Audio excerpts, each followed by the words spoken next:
By request of the meeting organizer, this meeting is being recorded. And Design FY 2018 application webinar. This is for activities that will be occurring between January 1st, 2018 to December 31st, 2018.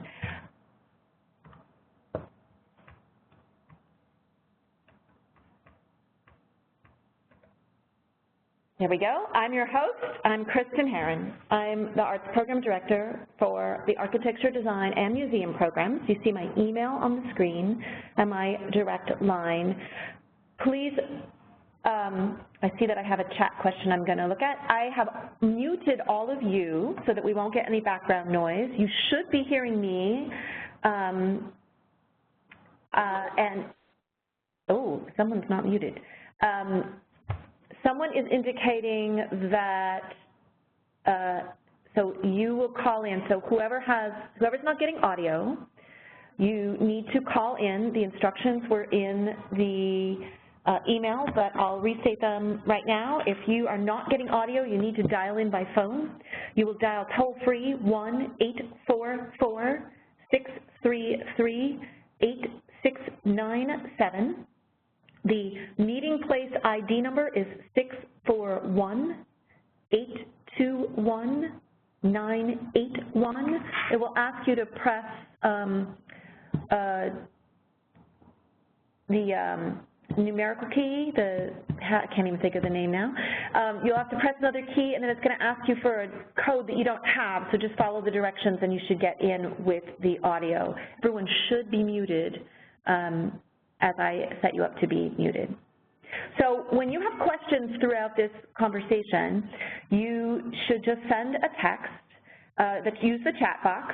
I will be looking at the chat box and will most likely answer those questions towards the end of the conversation, but definitely feel free to send them at any point. I expect this webinar to take less than an hour, unless you all have a lot of questions.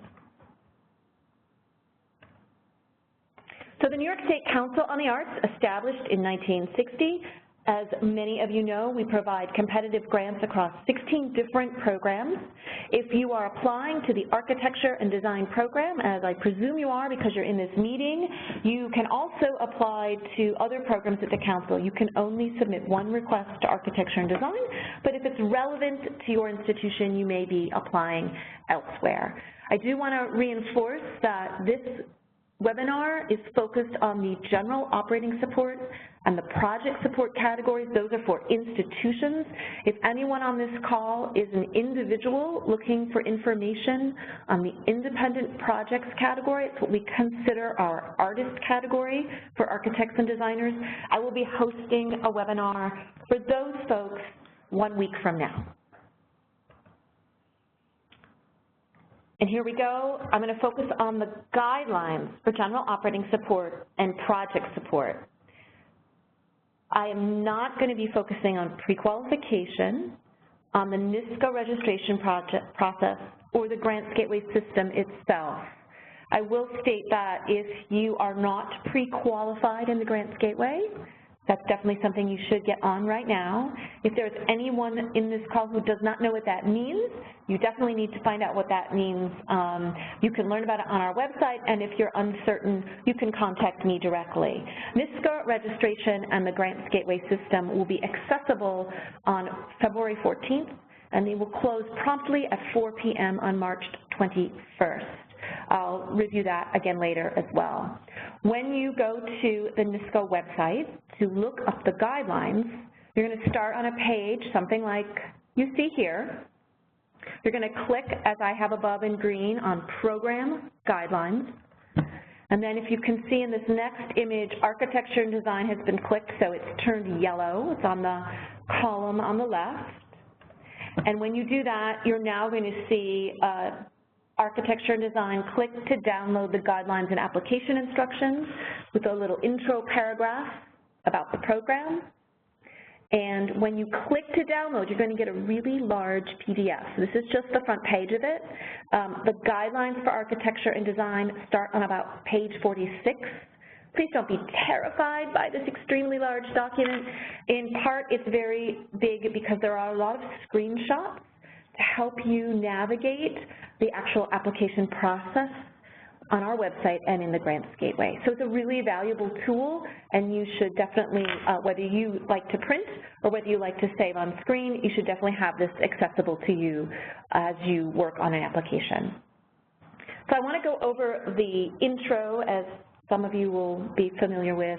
For the Architecture and Design program, we believe that design is everywhere, from the Montauk Lighthouse to Buffalo's Olmsted Parks, from Manhattan's skyscrapers to Adirondack camps, from Russell Wright tableware to Tiffany jewelry, New York State boasts testaments to the importance of design in the world around us. The Architecture and Design program supports organizations and individuals working to further innovation and excellence in the design arts, to promote the preservation of New York State's architectural and design heritage, and to encourage the development of design literacy for all New Yorkers. While I hate to be negative, I do want to reinforce what this program doesn't do, just to make sure you in the audience are on the right page. We don't fund an organization or a project that is not focused on one of the design fields we do support. We support architecture, landscape architecture, historic preservation, graphic, fashion, industrial, and interior design. We do not support programs or activities which take place outside of New York State. This program does not support capital projects. If you're on this call because you have a capital project, it's actually NYSCA's facilities program that you need to pay attention to. They will be hosting a webinar on February 1st at 11 a.m. We do not fund building or landscape preservation projects, park maintenance, trail development, or the maintenance or conservation of open spaces.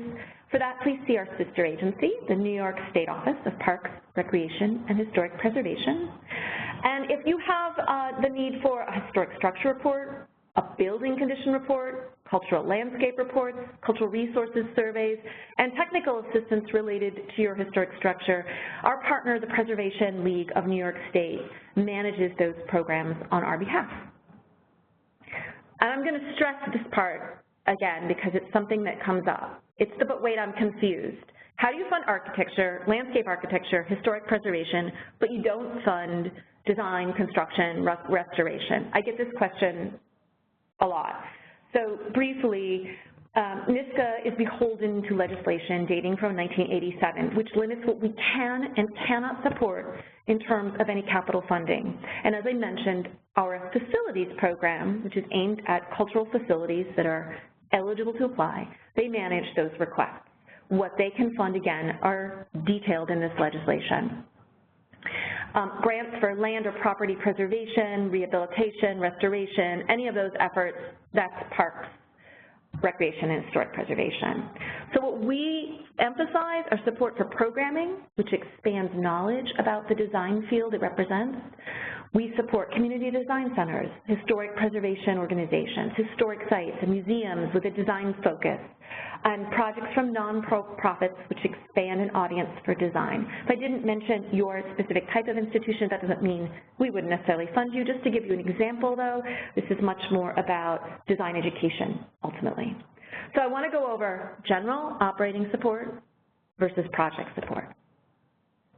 Again, an organization may submit only one request to the Architecture and Design program.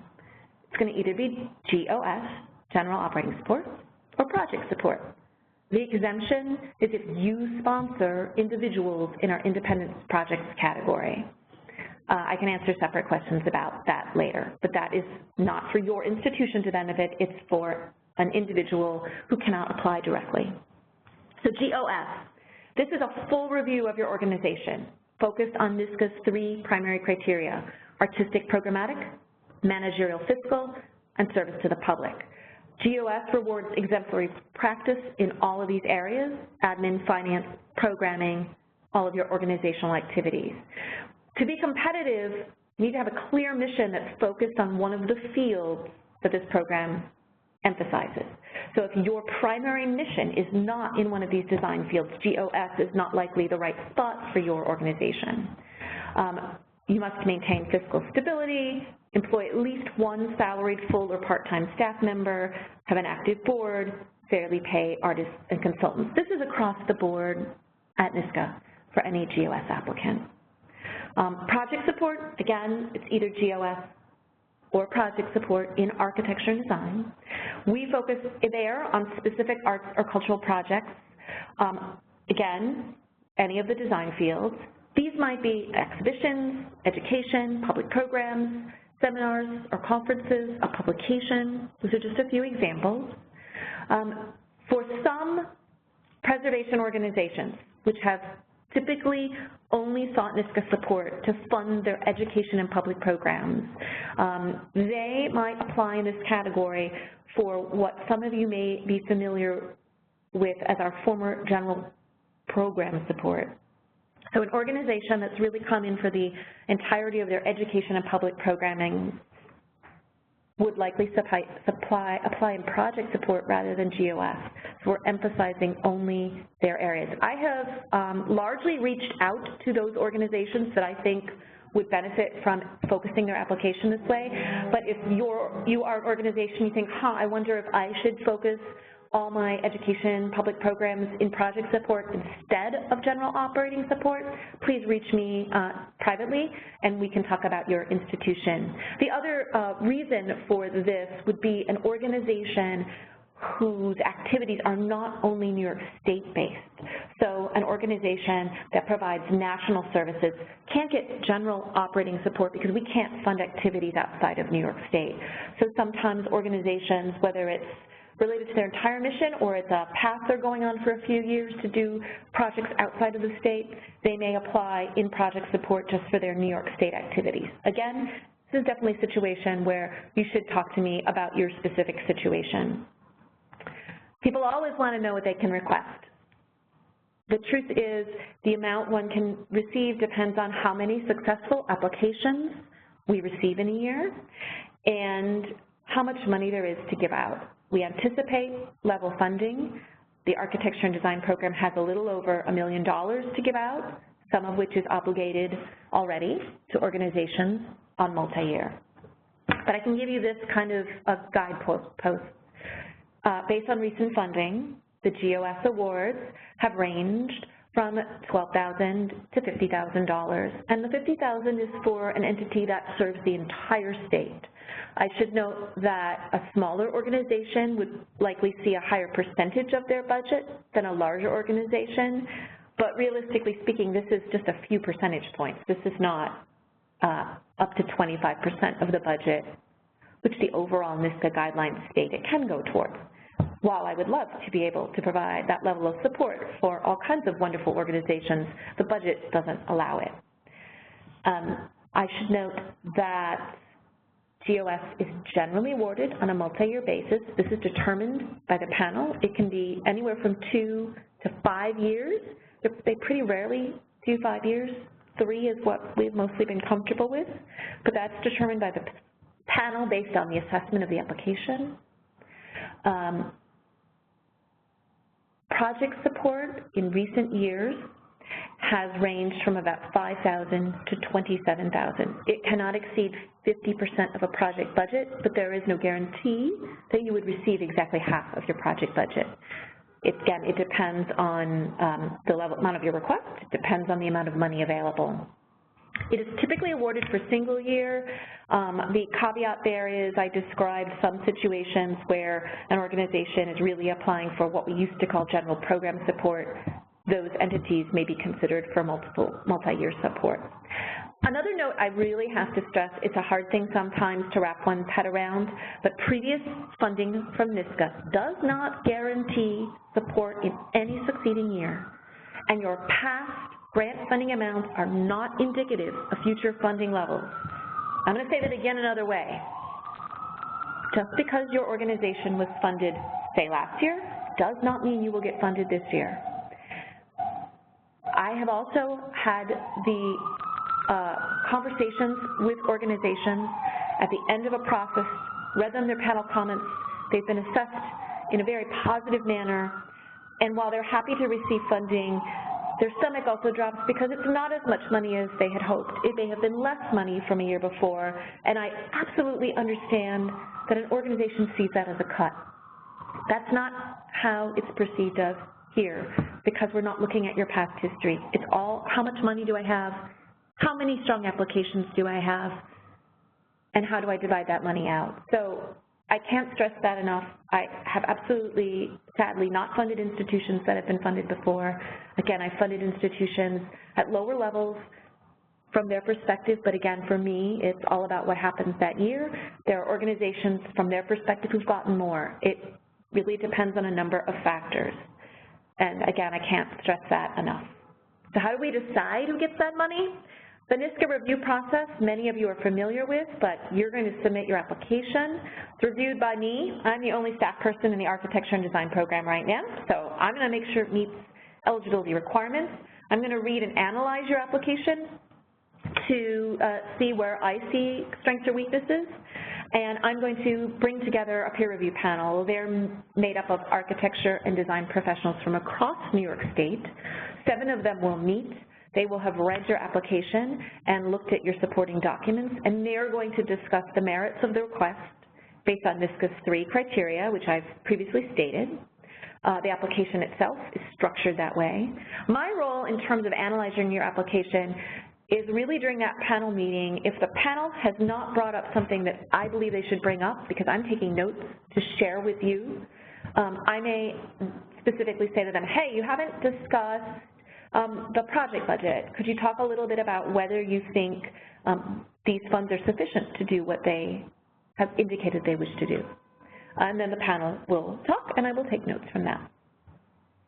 The panelists are going to rate your application on a very broad scale of 1 to 9 for each of our 3 criteria, and your application will receive an aggregate score at the end. I want to, as I say all the time, I instruct our panelists that a 9 should be extremely rare. In the roughly 6 years we've used this scale, there has not been an organization to receive a solid 9.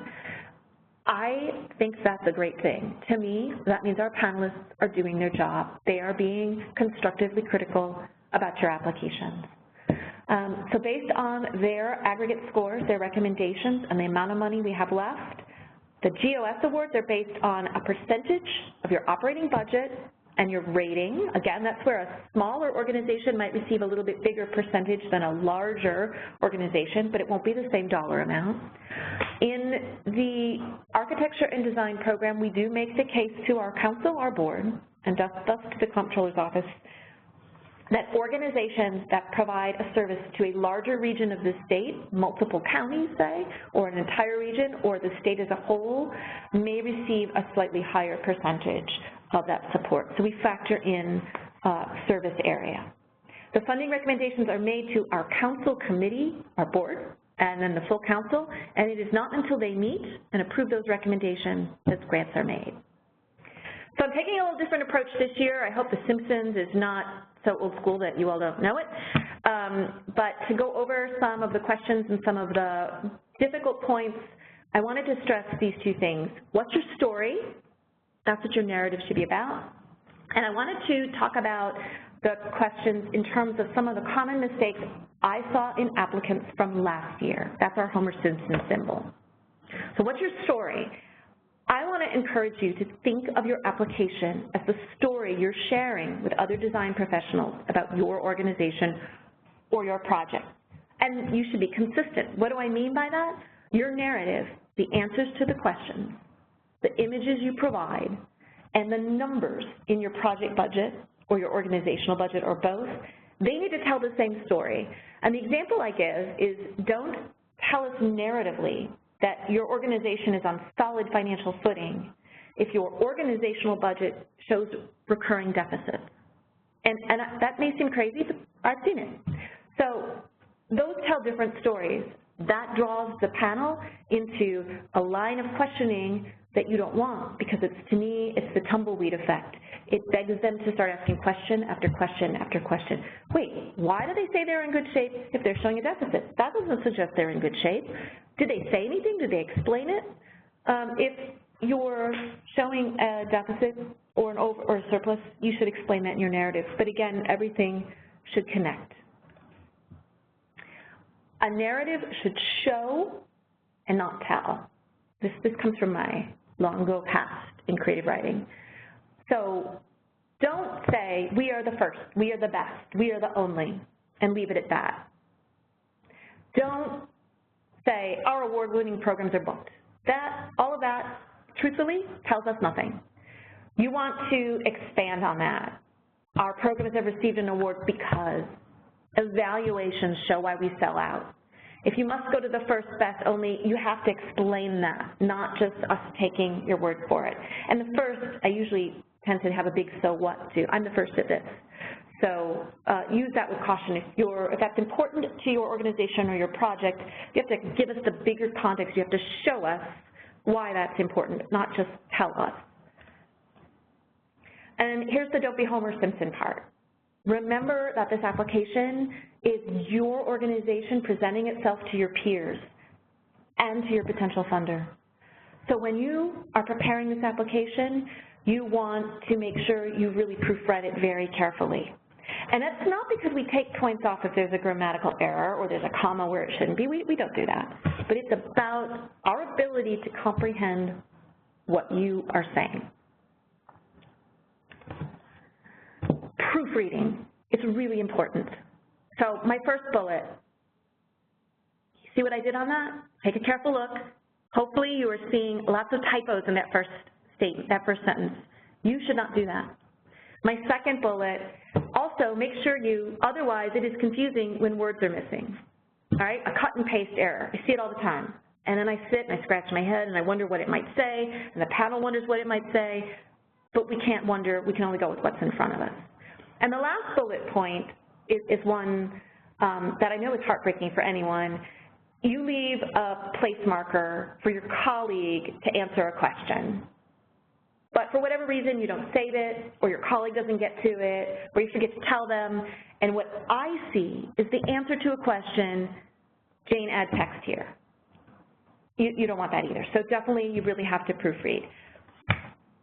So I'm going to hit some questions as we're at the halfway mark. General operating support. This is what we consider in your evaluative review. We consider the answers to the 16, I know it sounds crazy, 16 narrative questions. They're questions 1G to 16G. They are organized by the primary criteria: artistic programmatic, managerial fiscal, and service to the public.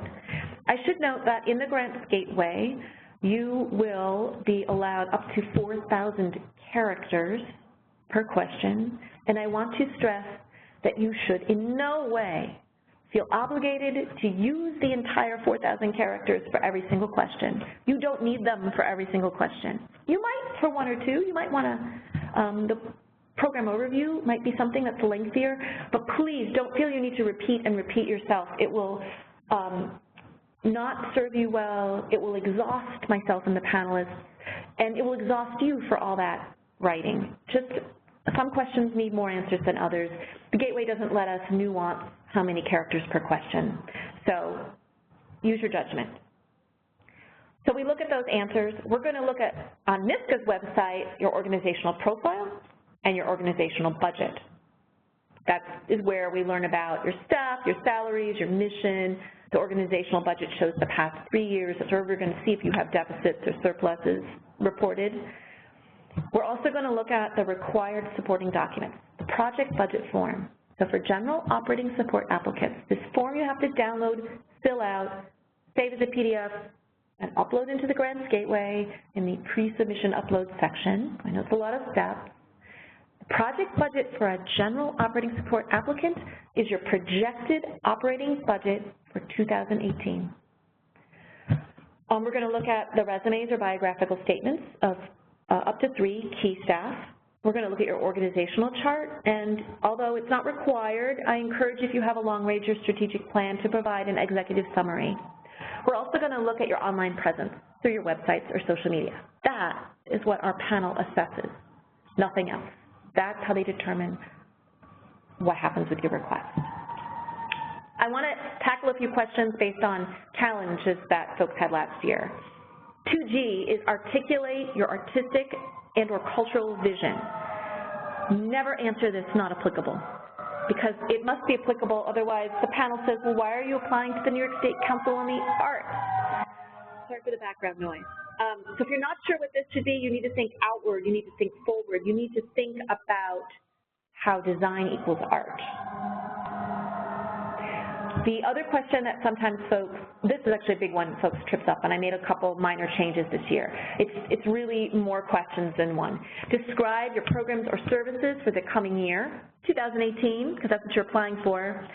How they'll help you realize your artistic and cultural vision. You're going to talk about any new programs or initiatives for 2018 and 19, goals and expected outcomes. What's really important here is you are applying for funding for 2018 out.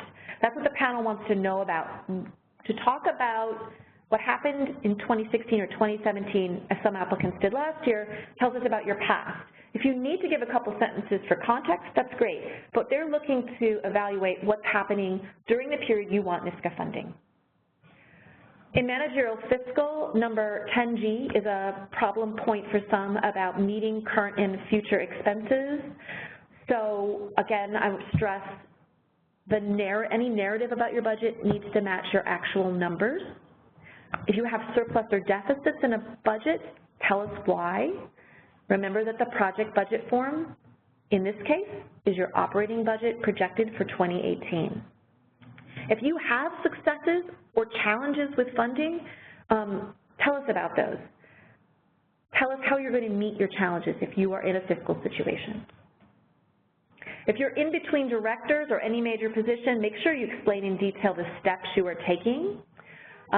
Remember, again, you're applying to the New York State Council on the Arts, so make sure your budget form reflects that, tells the whole story. If your organization is part of a larger umbrella organization, maybe the legal applicant is a university, make sure the organizational profile, the budget, and the application questions about your organization, not your legal entity. And if anyone on this call is in that situation, you should reach out to me directly. If you're a university, if you're within a university, we want to know about you, not your larger university. If your organization has staff that's been on board for a long time, that's fantastic on the one hand, but please let us know your succession plans because their paths will change at some point. If on the other hand you have a lot of recent turnover, you need to address that head on because we need to know what's going on. Maybe it's all coincidence, maybe there's been a big change. Please let us know why there's been such change. In service to the public, these two questions about describing audience and communities served and efforts to cultivate and broaden your constituency, this is where you want to talk about who your audience is and who it could be. How do you track information? Have you completed audience surveys? Do you know who's coming, who's not coming? How are you going to reach them? I had an applicant in one of my programs answer this by just providing the demographics of their region. That might be context, but that alone does not answer the question. You have to tell us how that information about your region's demographics ties into your organization as a whole. Support materials. The last question is kind of a freebie. It's really just tell us what you're submitting for support materials. That's number 16. And this is to remind you that we do require support materials. So please go back to the guidelines to make sure that you are aware of what they are and what to submit. Project support. Very similar requirements to GOS. There's 15 narrative questions organized by the 3 primary criteria. We're going to look at your organizational profile. We're going to look at the organizational budget. You're going to have to fill out a project budget form, which in this case is focused on what your project is, not your organizational budget. You're going to provide resumes or biographical statements for whoever's working on this project. In this case, you're going to give us some images or a website reference related to your project, and you may provide one other document of your choice to support your application. This should not be the letters of reference. We don't look to those. The only thing is if you're partnering on this, you might want to prove to us that your partner is really on board. In that case, a letter would be appropriate. Questions that people had trouble with here, describe your project. Why is it important now? What planning or research has been completed to ensure this success? So the problem with this question is it's not just one question. And what I found is that organizations last year didn't read all of those questions. So read everything really carefully. Remember, your project has to happen in 2018 for us to be able to fund it. If it's happening before or after, this is not the place or the time to submit it. And you should really absolutely make sure you're connecting it to one of the primary design fields that we support.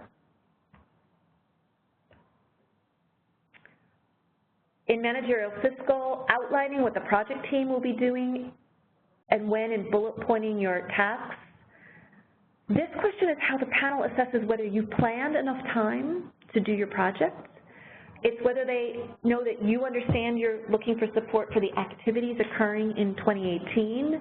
So if you're planning an exhibition and you've done some work already in 2017, you can provide that context, but make sure that it's clear to us that you know we can only fund what happens in 2018. Also remember that we cannot fund more than 50% of a project, so you'll have to show us where the other funding's coming from and make the best case. I always say that if you already have that match in hand, of course that's strongest. If you're reaching out to supporters who have funded you in the past, tell us that, because that's kind of the next level.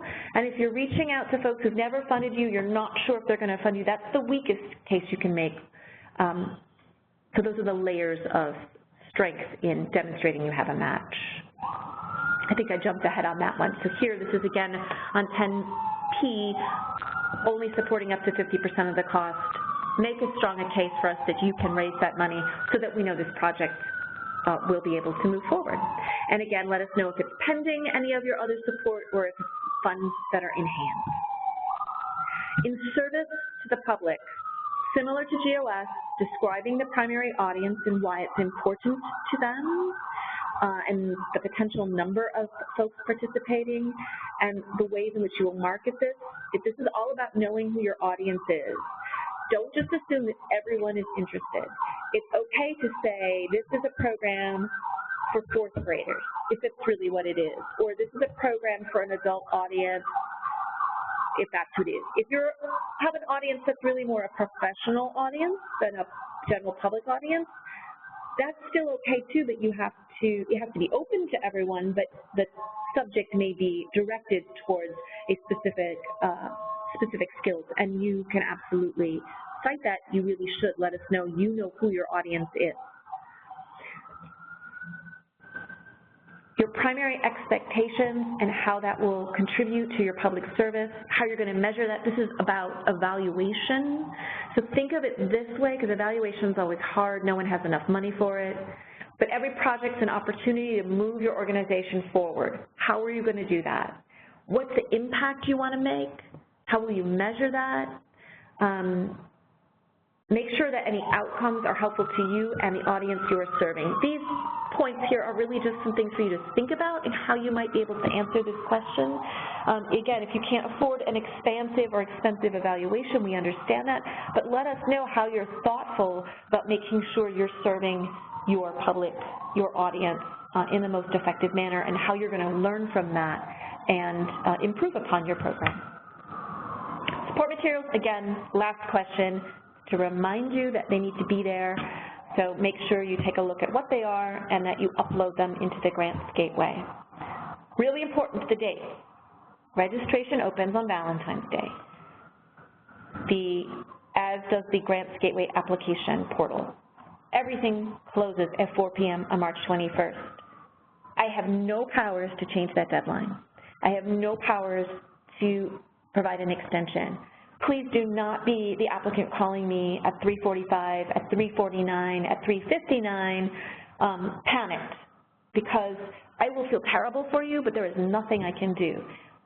I like to get things done early, so what I say to all of you, don't even pay attention to the fact that the deadline is March 21st. Tell yourself it's March 17th. Get that application in days early, and then there's no stress about the Grants Gateway, because I will tell you I get a lot of stressed and panic calls on the afternoon of the deadline, and I feel for all of you, but please, it will take longer than you think Do not wait till the last minute. I cannot stress that more. It's one of the most important things besides reading carefully. And now finally, we're open for Q&A. I think I saw some questions already come in, so if you bear with me a second, I'm going to go back up in my chat box, and I encourage you to send me any questions you may have through the chat box. I'm going to read them anonymously. No question is too silly or stupid or inappropriate. Well, if it's inappropriate, I won't read it, but ask any question you want. If it is very specific to your organization, we'll talk specifically. So an applicant says, oh yeah, this is a hard one. Our fiscal year starts on July 1st. How should we project the 2018 budget since it would incorporate 2 fiscal years? I know this is, so there's no easy answer to this. All applications to NISCA have been moved to a calendar year system. It's really so that we can get contracts out to you in a reasonable time. Some of you may have recalled the past where you'd be successful and then you'd wait 9-10 months to receive the funds. The short version is it's not your fiscal year anymore. It's that calendar year is parts of 2 years, and you do the best you can. The longer answer is NICON, the New York Council on Nonprofits, has provided some resources on how to do this. I think we may still have a YouTube tutorial on it on our website. I'm not 100% sure on that, but to that individual who asked the question and anyone else who has it, I'm writing myself a note, because I will be sending an e-blast out to everyone when this recorded seminar is available for anyone who wants to listen back, and I'll double check to see if that resource exists. So I know it's not the answer you want, but essentially it does have to incorporate the 2 fiscal years. I'm asked if I can send the PowerPoint. I can't right now because I'm not actually at my desk and I'm in the middle of the live moment, but I will make the recording of this available, and I will, I'm not sure that I can attach a PowerPoint to, I'll figure out a way to include it on MailChimp, so I'm writing a note to send PowerPoint. So an applicant has a question, and this is a challenging one. I appreciate challenging questions. Any advice on how to make a case for projects? Oops, I'm sorry. It just bounced on me because it's a new question. Any advice on how to make a case for projects that span both design and visual art? All I can say to that is NISCA is compartmentalized, as you all know. In this program, we are focused only on the design world. We are not focused on visual art. So it all comes down to that question of, does your project prioritize one of our design fields? Understanding that our panelists come from those design fields. We do not fund visual art projects. So if it's a hybrid, it does fall, I'll say, betwixt and between a lot of places here at the council. So all I can really say is the project is to truly be about design. Whatever your design field is, fashion, graphic, architecture, it has to be about design issues and not in visual arts installations. I'll pull an example from the category I'm not talking about today, the independent projects category, where we support individuals. That's a place where we do not support visual artists whose work references the built environment. And in some ways, that's maybe the comparison here for an organization that crosses that world. That's not what we support here. It's about architects and designers, landscape architects, designers, historic preservationists. So your project really has to be solidly in that world. Otherwise, it is a challenge to be successful in a competitive process. I hope that helps. I'm on to the next question. If we are applying in project support for an exhibition that will be on view in both 2018 and 2019, but most of the time it's going to be on view as 2018, may we still submit an application? Absolutely, absolutely. What you should do is 2 things in your application. Your work plan may well carry into 2019, but if you put a note, say, we understand we are only applying for support for the 2018 component, we know you know then, but otherwise I will instruct the panel, we can only fund what happens in 2018. The trick here is your project budget needs to be for the 2018 portion only. So it sounds like installation, programming, not de-installation probably, not programming in 2019. So I'm going to give a silly example. If your exhibit was a $500,000 exhibit, you might only be showing us $350,000 budget because the other portion of it occurs in 2019. I would say use the best judgment you can on that. You can use the budget notes to say the total cost of this exhibit, in the example I just gave, is $500,000. We're only showing you the 2018 cost because we're applying for what happens in 2018. I hope that helps answer the question. Any questions, please send them in.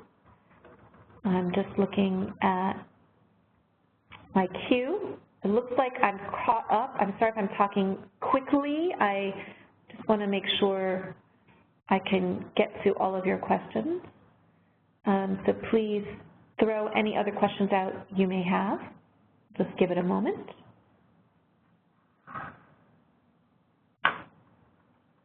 I can say that sometimes folks will wonder whether we prioritize and in project support any specific type of project. We don't. We really see a great range of projects in architecture and design.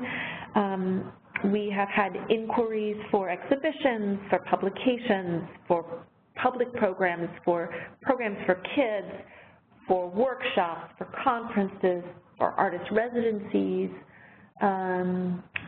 I should stress designer residencies. Where else are we? I'm probably forgetting something, but as long as it's centered on design and sharing the story of design, that's absolutely appropriate. Most of the requests that come in fall on historic preservation and art fields of architecture, but we absolutely receive and have supported requests in other areas, including fashion, graphic, industrial, interior design. So those are all very welcome in this program. I'm not seeing any other questions at the moment, so if you have a burning question that you think everyone can benefit from, please tap it out right now. Otherwise, I'm going to summarize by saying, as always, and for those of you who heard me speak, this is going to seem really redundant. I always say the most important thing is to read carefully. I know we give you way too much to read, but please read the questions carefully and answer the questions we ask, because that's one of the, I sometimes see, I'll tell an applicant, the panel, indicated you didn't really answer this question, and an applicant will say, but I did answer it. And my response sometimes will be, yes, there were words on the paper, but those words did not relate to the question we asked. So please make sure you answer the question that we have asked. Here's a great question. Can you talk more about what you are looking for in succession planning, especially for a small organization? So small or large, the panel wants to know, have you thought through what would happen if your key staff weren't there tomorrow, whether a tragedy occurred or whether you have a longtime director who at some point is going to retire or move on to another position? What's the plan in place? What will the board be doing for that succession planning? It's silly things even to the extent of, what do you do on a day-to-day basis? Is it all in your head or is it recorded somewhere? So if someone else came in, is there a transition in place, whether it's a verbal transition or is there some sort of document that says, here's where this is kept or here's where that is kept, because that's sometimes one of the most challenging things for say a new director, particularly in a small organization, to come in and not know where their NISCO username password is. So anywhere from here's how we're going to make sure that transfer of information occurs to here's our plan. We know our director, who we love and has been around a long time, will eventually want to move on. We have a plan in place to advertise. if you have a formal succession plan that's been documented and discussed by the board and approved, that's fantastic. If not, address how you and your board are tackling these issues. What kind of steps are in place? Does somebody else know where the keys to the drawer are? I'm making silly things up, but it may be formal, it may be informal, but let us know how your institution is prepared should there be a gap in leadership for whatever reason, or how your board will not be surprised when the longtime director announces that he or she wishes to move on. I hope that helps. If anyone has asked me a question and doesn't feel I've provided the information they want, you could either send me another question right now or reach me privately. I'm caught up on my questions again. Any other questions out there? So read carefully. I can't stress it enough. Please do not wait until the last minute to work on the application. If any of you have not yet written an application in the grants gateway system itself, I do want to share the news that it is not the most user-friendly system. I like to be honest. If you've used it before, you may have learned its quirks, but if it's your first time in, you definitely have to give yourself lots of time to make sure you are as comfortable as possible. Again, March 21st is the deadline at 4 p.m. Don't wait till March 21st. The other quick thing I'm going to say, if anyone wants to talk to me individually about your own situation, you are absolutely welcome to do that. I can answer just about any question you want to pose to me through February 13th.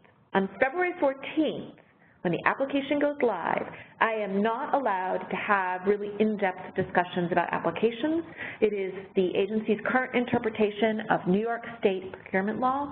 I, at that point, can really only answer bureaucratic questions. I stress you should call me at any time you have a question, but if it is February 14th and on, I may have to send you down a path to this webinar or to pages of the guidelines as opposed to directly answering your question. I say that now so you don't think I'm being rude, because I don't like to not be able to help, but I have to follow the procedures here for everyone.